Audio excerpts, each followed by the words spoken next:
Did we lose him? Did we lose Coach? Can you hear me, Dave? Yeah. I can hear you. I don't know if we lost With lost him. Oh, there we go. There we go. Sorry. But I've worked with a 32-year-old pro sprinter before. You know what he needed to improve his relative strength? And by doing that, all of a sudden his splits all got better. His broad jump got better. His vertical got better. He ran a better 60. He ran a better 100. He got better when he got stronger. He had been with somebody else who told him, well, you're at this level now. You're strong enough. Well, again, he's 32. His brain is slowing down, so he needs to displace himself more per step. How do you do that? His ground contacts are getting longer. Your ground contacts are getting longer to allow you to push longer. So he was training right alongside a college tight end and right alongside a college pitcher. The college pitcher, his 40 dropped from a 4.9 to a 4.48 in the same amount of time. He wasn't even training for that. He went from throwing 92 to 95.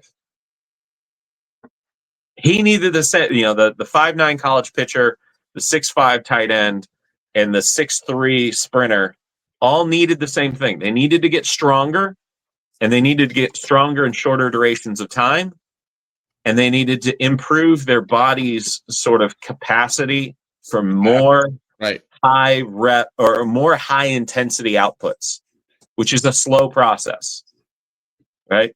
You can get the same person to eventually, like a lot of coaches, they want to do everything on like week one, day one, week one.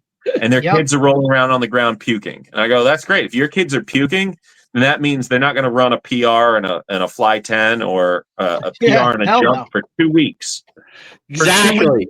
Right. You're You just wipe them out. Yeah, you're done. You're done. That happens. You just made yourself easier to beat. You just made yourself easier to fire. You just made, in some instances, you just made your kids, dinner table less secure. Right. I hope you felt real tough about doing it. It's right. Nice job, buddy. It's one of it. By the way, it's still, and as you push down the levels, when you get towards youth, it's worse. Mm-hmm.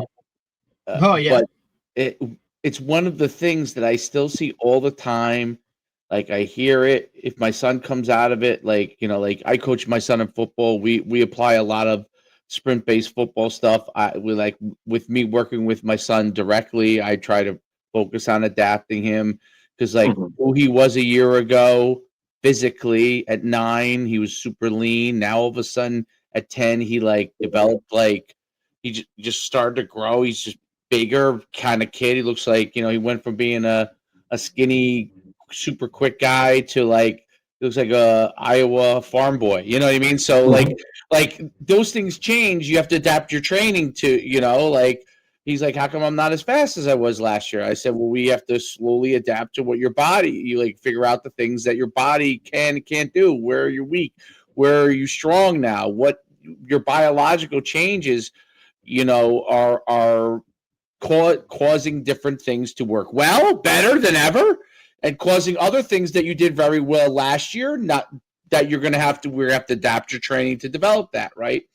But when I see other coaches, it's just all right, just run, suicides down and back 9,000 times. You know what I mean? Oh, okay. So who is that rewarding? Is that reward your most explosive athlete? Strong, explosive athlete's going to look pretty crappy in that, right? And your cross country runner kid who happens to play, let's say, basketball, right? You know what I mean? In the winter, right?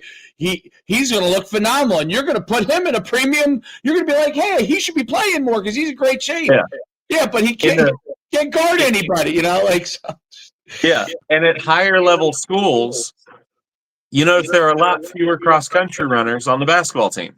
Correct. Damn right. And yet they want to run the kids like they're cross-country runners. Those kids can't make their team. Correct. And they, as soon as you give people that, this is to tie everything back to OVR for a minute. Yeah. As soon as you start giving people a feedback mechanism, yes. It helps direct the kid's intention. And the kid who probably isn't learning a ton from you anyways, because they don't have a frontal lobe, like they can't. That's the best. Yeah, I'm from the South, obviously, so I like to, my kids sometimes will say things about, like, well, I'm smart or I'm mature, and I say, like, you're all in the oven, ain't a biscuit in the bunch. Buddy. None of y'all are all just, wet dough at this point. None of y'all are even rising. Like, you won't get it. And in 10 years, you'll understand. I said, this is why people look back at their high school yearbooks and they're so embarrassed. It's like, because y'all have no frontal lobes. Y'all don't understand. You're out here operating with like nature's lobotomy. Like, there. Yeah. But the point being, like, like you can tell a kid do this or do this or do this. Kids understand numbers. Right. They understand higher number good, lower number bad. Okay. That's why the whole list rank, rank, record, publish thing works so well. It's because we talk about it all the time. Like, you can do anything, but when you put something on paper and on a list where somebody's at the bottom, somebody's in the middle, somebody's at the top, like now that becomes like a target for something that they can actually see. It's why we've seen the evolution, and we talk about this too, like with the now being able to record things and actually put times to things and now put that up, like with technology and its development and all those that just has taken everything to an entire level, because especially for I coach high school athletes like that, that is the pivotal time for them to want to be and part of something, right? Like that middle schoolish, high school time, like nobody wants to sit at that table in the cafeteria where the cool kids aren't. So it's the same thing when it comes to like listing and doing all that. Make a list, put it on a list, and now we're taking it into a different stratosphere. Well, and the part that people don't account for as well, perhaps the most important part here is because the kids can only adapt to what you expose them to. And if you expose them to something that they can adapt to, like, God help those kids, but the most important change that could be made in that scenario, adding technology, adding a means to assess and quantify helps those kids. But what either helps them the most or hurts them the most is your decisions as a coach. So when you start saying, if you like a list, you like a leaderboard, you like, for me, it started, hey, every kid who jumps over 30 inches, I'm going to put them on this list, put it on the locker room door. And day one, we had 2 kids. And 6 months later, we had 70 kids. And a year in, we had 135 kids.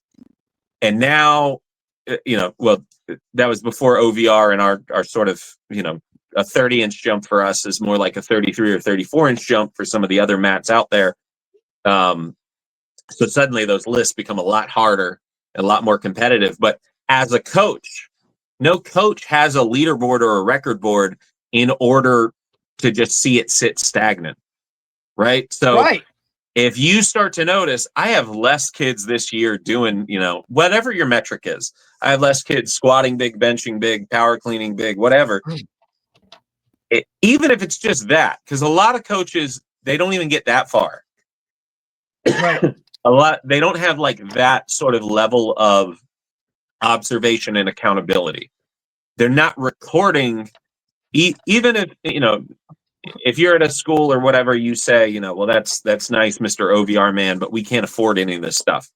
Great. Get a pen and pencil. Start looking at like metrics you can track, daily attendance, average it out at the end of the week. Google is free. Like, start a sheet and start looking. What brand, this is much like the Tony Holler feed the cat sort of route. Like, how do you get more kids onto the team? More kids onto the team. There's high schools in this country where like football is straight up dying. And it's because kids, you used to go to, I hated it when I was a player. I was at practice because I wanted to be good at football. And I'd have, 20 kids on the sideline who I was like, y'all don't care about football at all. Y'all are here because me and these 6 other guys that you want to talk to and annoy all day. We're here. Yep. So you're here because we're here. I would 100%. Prefer if you were anywhere else. I would prefer if I only saw you Friday night in the stands. But fine. You're here. And nowadays, those kids all leave.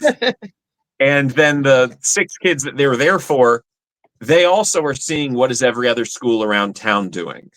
And, so they have the opportunities to make far more choices, which should be a good thing. You can leverage that to your advantage. So you can, I track my daily attendance. I track height and weight. I track, near daily. I see even things, height fluctuates incredibly throughout, day to day. Weight fluctuates a ton. You see, oftentimes the skinny beanpole kid who, tells you like, oh, I'm 130. And then you have them stand on a scale and they're 124. And they're like, well, the last time I got weighed, I was 130. And you go, when was that? And they go, 6 months ago at the doctor. Right. It was the winter time. They're wearing a hoodie and, boots and. Right. And that kid will tell you, well, I eat all the time. It's so hard to gain weight. And you go like, no, it isn't. No, you don't. You just never weigh yourself. So you don't realize how bad the problem is because it's never on the front of your mind. If that same kid starts weighing himself and, 2 months later, he's like, Coach, I'm 145 now. Yeah. That's amazing. How did we find 2 years of physical development in 6 weeks? You just got on a scale. We didn't even talk about what do you eat. We just said, please eat. Please go weigh yourself and eat. But you start looking at all of these things like, hey, man, we used to have 80 kids who'd show up here. Now we got, 30. What happened? And you go like, your workouts used to take 1 hour and 15 minutes, and now they take 2 hours and 15 minutes. Kids don't want to be there. Absolutely. Oh, it used to be that like you can figure out all these small changes, and then they start to multiply and leverage off of one another. But oftentimes it's just people have a hard time seeing that progress over durations of time. Again, being able to like deal with and manipulate time is like a superpower. If you're able to sort of like, if you're able to remember where you were and you're able to look at both a macro of time and a micro, if you're able to go, we made this change yesterday and see today we're hitting PRs. Like I said, I trained 200 kids and I only use one basic program. The reality of that is I will have like a dozen kids at any time that have significant adaptations made to their system. But that's still 95% of the kids get great progress from essentially the exact same thing.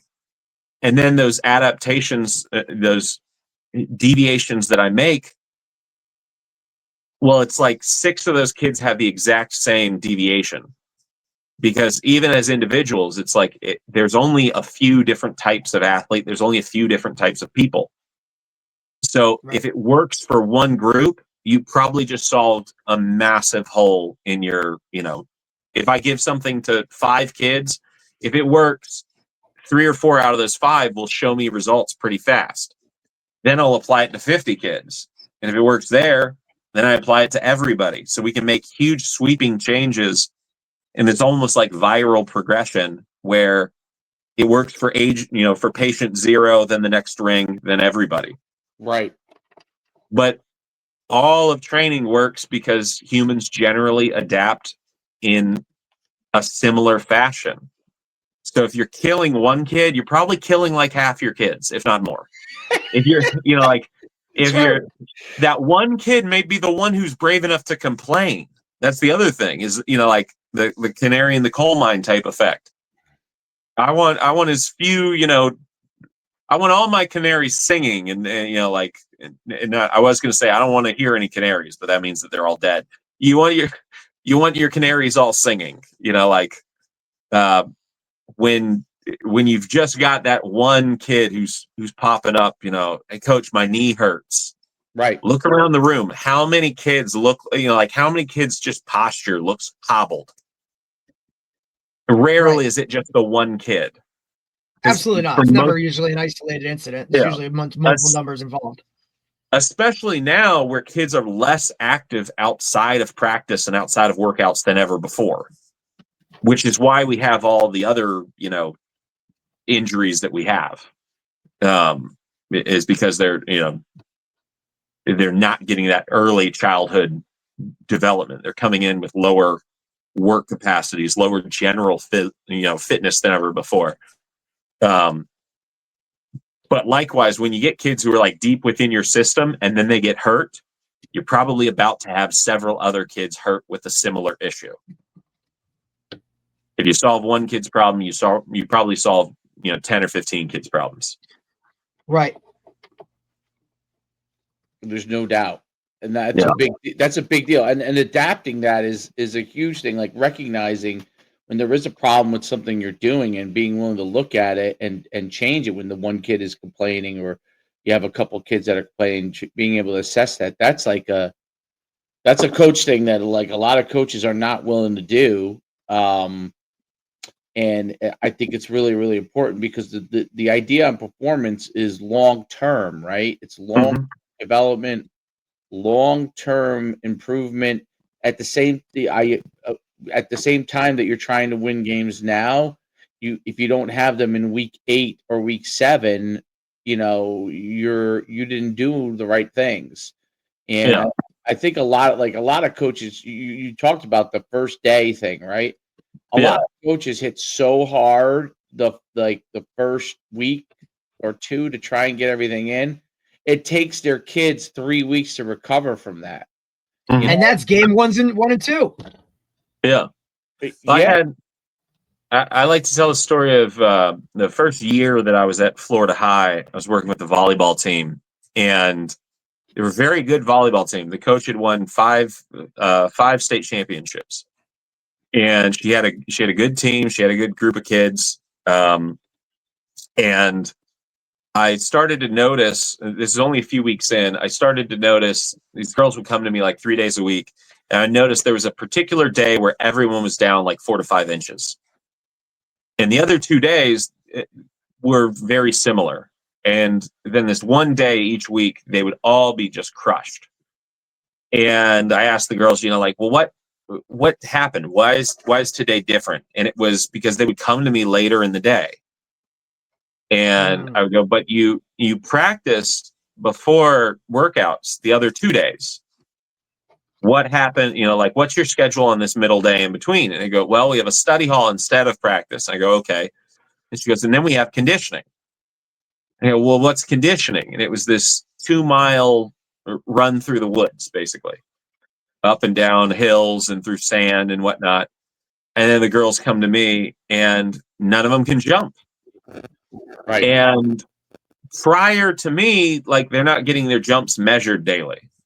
They're not seeing it in increments of, a decimal point.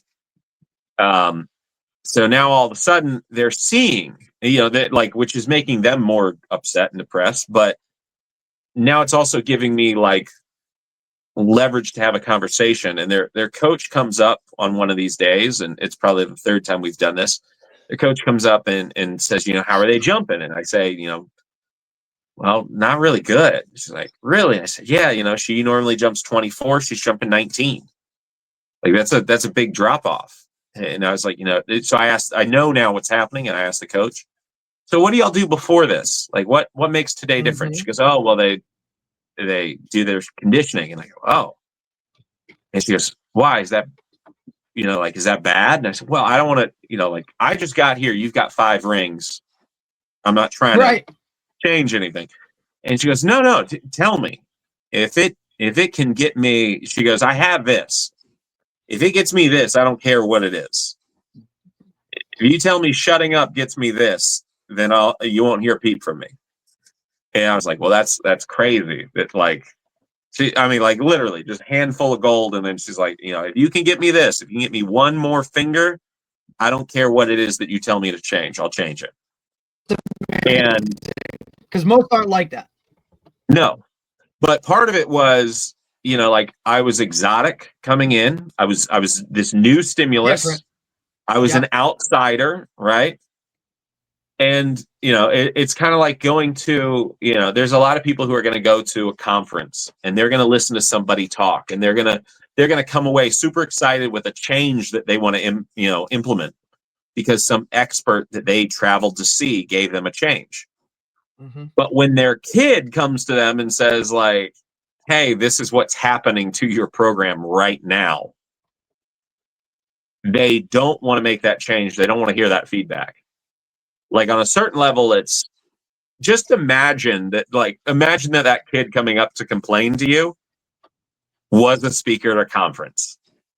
Like, just imagine that he's not even talking about like your specific, circumstance. He's talking about like a theoretical.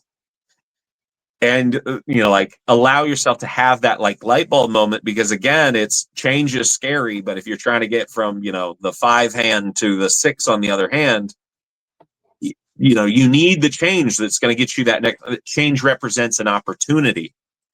When an expert tells, when someone that you deem to be an expert tells you something to change something, if someone that you think is a financial expert turns and leans into you and whispers, like, buy Apple or something, you're like, oh, I got to do that. That's what's going to get me rich. That's a change. That's an alteration to your Like, you don't have to attach yourself at all times to everything that you're doing. You can be excited about the change and the potential.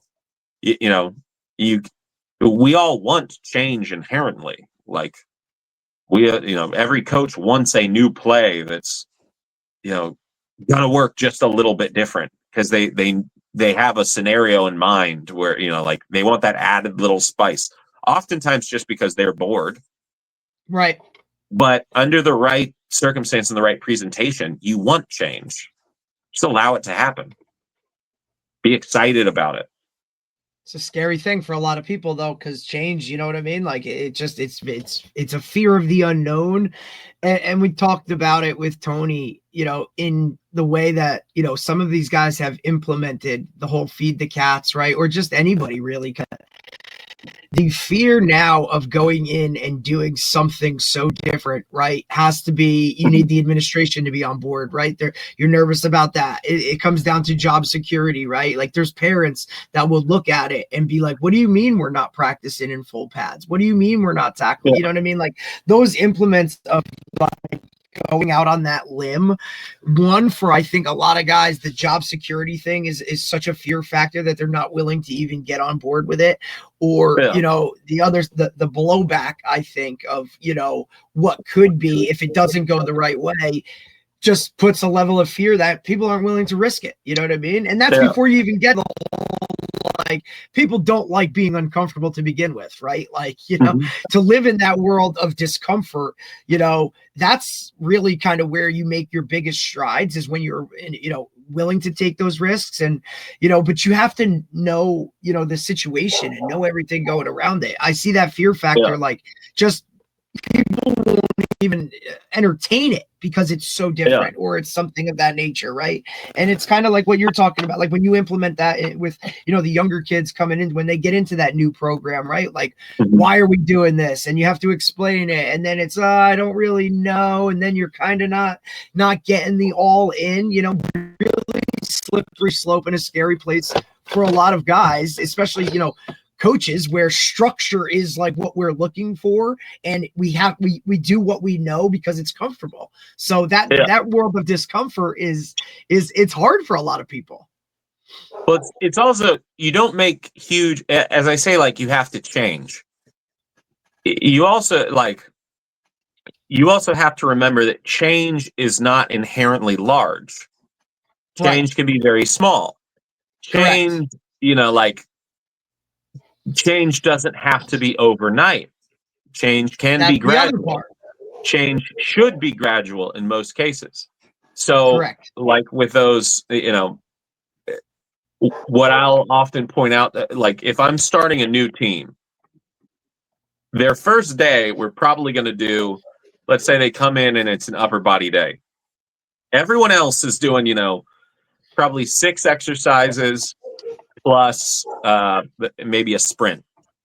And then this group is going to do, just the primary exercise and jump. So they might spend, they're in there for an hour, and all they did was 4 working sets and then a handful of jumps. And then the next week, now they're doing 4 working sets, a second exercise, and a handful of jumps. And in 2 months, their program looks the same as everyone else's. It's like playbook install. Like bad coaches often, they want to install everything day one. Like you ask them, how many plays are we going to run? And they're like, oh, week 1, we're going to learn 30 plays. You go, okay, yeah. But really, what are we doing? Like how, like these kids don't know what position they play. Like right.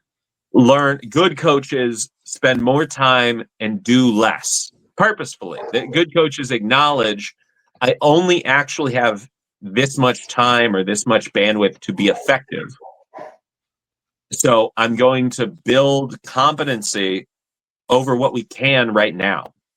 And then we're going to expand slowly. And over the course by the end of the season, you've got counters and wrinkles off of everything, and you've got tags. And, like by the end of the season, you're rolling in the playoffs, and you've got micro adjustments that you can throw on to everything and be effective.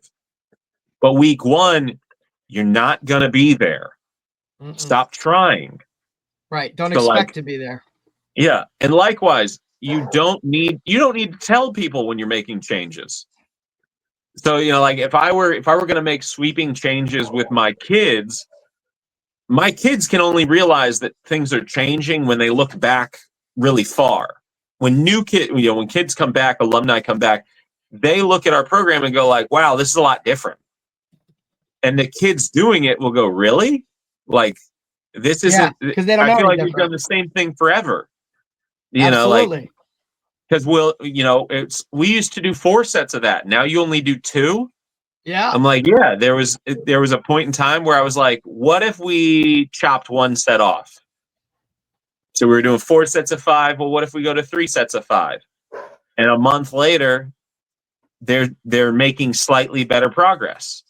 Well, okay, so we don't do 4 sets of 5 anymore, because that was apparently that amount of volume and intensity was having we might have been getting better, but now we're getting better slightly faster. And then we're getting. Talk quickly about how OBR helps with that. How the feedback helps with that part of it, because so coaches understand how getting that data and that information can help what you're talking about. Yeah. So, for example, like to build capacity, right? Like and build fitness to actually, feed the cats type sprint based, football coaches. A lot of people who sort of speak in this similar terminology that I do, although I don't like identify as either one of those things, because I've talked about this forever. This is like West Side concepts to me. But with that volleyball team, the coach said, finally, well, how do we condition in your model? And I said, here's what we do. We're gonna, number one, I look at the clock on the wall, and if our workout is, say, 50 minutes, I'm gonna see how much did we get done in 50 minutes. In a couple weeks, we're gonna get that amount done in 45 minutes. And now I can add in another exercise. But likewise, so on a holistic scale, we're building density as the kids are more comfortable running the system, as they're able to anticipate what their next move within the workout is every day. They start getting more and more done in less and less time, but it sort of constricts slowly. And then we accordion out and add something new in.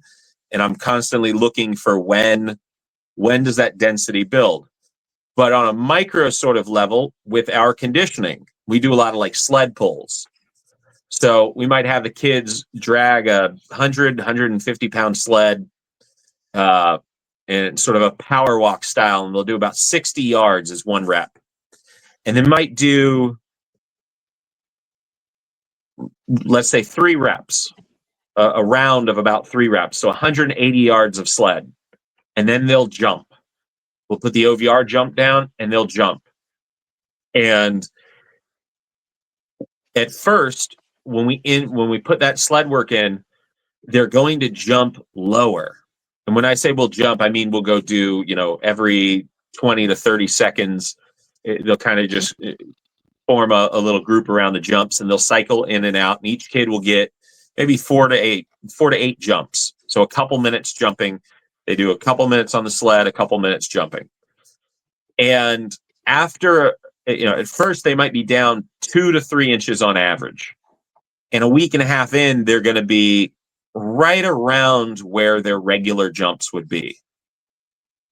And then a week and a half later, they might be up 2 to 3 inches as a result of having done that sled work at the end of their workout.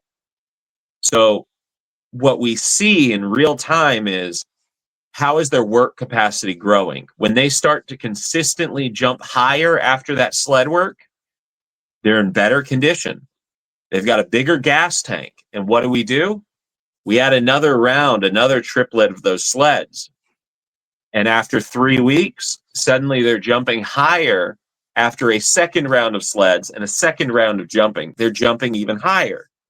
And we keep building this out. So after a few months, I did this with my volleyball girls, and this team was stacked. We had a day where it was 104 degrees outside. They were jumping on the Vertec in between each triplet of sleds.